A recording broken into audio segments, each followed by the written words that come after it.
நமஸ்காரம். 1000 நாமங்கள் 1000 கதைகள் 473வது திருநாமம் வத்சினே நமக. கண்ணன் பசுக்கள், எருமைகள், ஆடுகள் ஆகிய மூன்றையுமே மேய்த்திருக்கின்றான் என்று புராணங்களை பார்க்கும்போது நமக்கு தெரிய வருகிறது.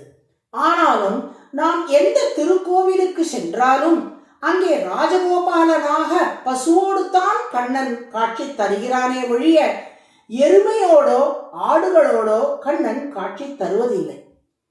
இதற்கு என்ன காரணம் என்று சிந்தித்தேன்.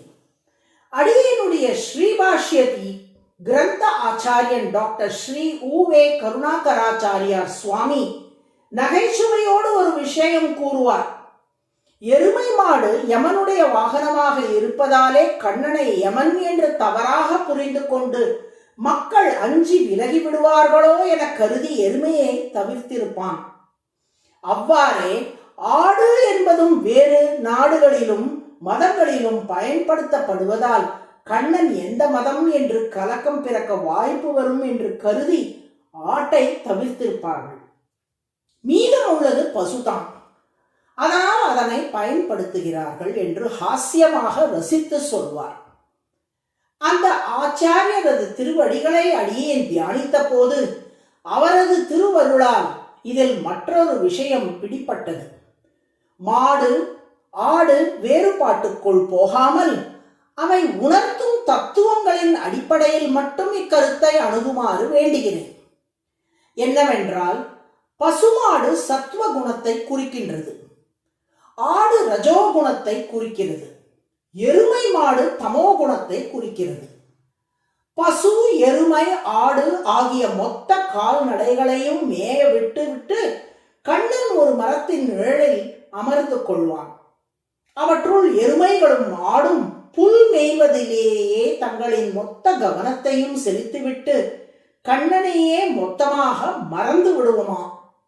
ஆனால் பசுமாடுகள் மட்டும் கண்ணனின் குழலோசையில் மனதை பறிகொடுத்து கண்ணனின் திருவடிகளையே நாடி வந்து அத்திருவடி தாமரைகளில் பொங்கும் தேனை பருகியபடி இருக்குமா. இது உணர்த்துவது என்னவென்றால், இவ்வுலகில் உள்ள பல்வேறுபட்ட உயிர்களுக்குள் எருமை மாட்டால் உருவகப்படுத்தப்படும் தமோகுணம் மிக்கவர்களும் ஆடுகளால் உருவகப்படுத்தப்படும் ரஜோகுணம் மிக்கவர்களும் புல் மேய்வது போல் உலகியல் விஷயங்களை அனுபவித்து இன்பம் துய்ப்பதையே தங்களது முக்கிய நோக்கமாக கொண்டு கண்ணனாகிய இறைவனை மறந்து தங்கள் காலத்தை கழிக்கிறார்கள். ஆனால் பசுமாடுகளால் உருவகப்படுத்தப்படும் சத்வகுணம் மிக்கவர்கள் உலகியல் விஷயங்களாகிய புல்லை மேய்வதில் மனம் செலுத்தாமல் இறைவனான கண்ணனின் திருவடிகளை அடிபணிந்து அவனையே சிந்தித்தபடி அவனுக்கு தொண்டு செய்து வாழ்ந்து உயிர்கிறார்கள். அதனால்தான் திருக்கோவில்களில் கண்ணனுக்கு அருகில் பசுமாடும் பசு கன்றுகளுமே நிற்பதாக சித்தரித்துள்ளார்கள். பல புகைப்படங்களிலும் கூட எருமைகளும் ஆடுகளும் வெவ்வேறு திசைகளில் மேய்ந்து கொண்டிருக்க பசுமாடு மட்டும் கண்ணன் திருவடிகளை வருடியபடி இருப்பதை காண முடிகிறது. ஆனாலும் கண்ணன் தன்னை கணிசிக்காத எருமை மாடுகளையோ ஆடுகளையோ கைவிடுவதில்லை. பசுமாடுகளை மேய்ப்பது போலவே அவற்றையும் மேய்த்து அவைகளுக்கு தேவையான உணவையும் அளித்து கொண்டுதான் இருக்கிறான்.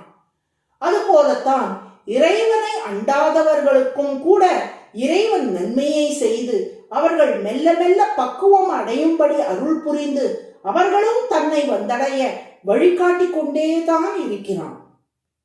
இப்படி உயிர்கள் அனைத்தையும் தன் கன்றுகளாக கருதி அவைகளிடம் அன்பு காட்டும் தாயாக திருமால் விளங்குவதாலேயே அவர் வத்சி என்று அழைக்கப்படுகிறார். வத்சா என்றால் கன்றுக்குட்டி, வத்சி என்றால் கன்றுகளை உடையவர். இங்கே ஜீவாத்மாக்களே திருமாலுக்கு கன்றுகளின் ஸ்தானத்தில் உள்ளார்கள் என்பதை இத்திருநாமம் குறிக்கின்றது.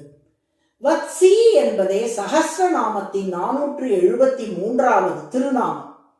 வத்சினே நமக என்று தினமும் சொல்லி வரும் அன்பர்களை கண்ணன் நல்வழிப்படுத்தி காத்தருளுவான். நாராயணன். நாராயண